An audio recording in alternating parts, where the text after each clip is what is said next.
Hi everyone, my name is John Duffin with MLC CAD Systems. I'm going to show you how to quickly update your SOLIDWORKS installation to a newer service pack.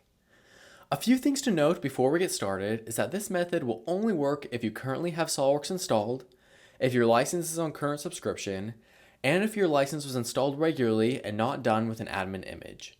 Most users fall in this category, but if you don't, then other videos and articles are available to help you with this.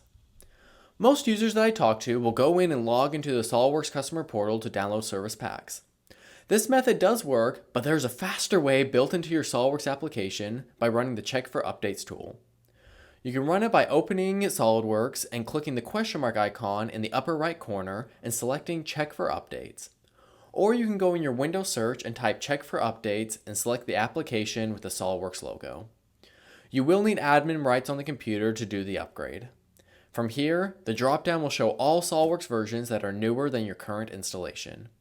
If there are multiple people at your company, make sure you do not go to a newer major version, as SOLIDWORKS files are not backwards compatible, and you will run into issues working collaboratively on the same files.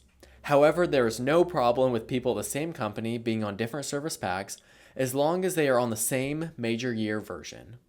From here, it will download and launch the Installation Manager.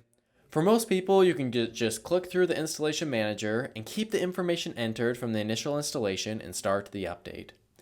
The update can take around 30 minutes, but can go faster or slower depending on the computer and network setup. And just like that, you are upgraded. If you do run into any problems and MLC CAD Systems is your SOLIDWORKS reseller, feel free to reach out to us and we would be happy to help. Enjoy using SOLIDWORKS.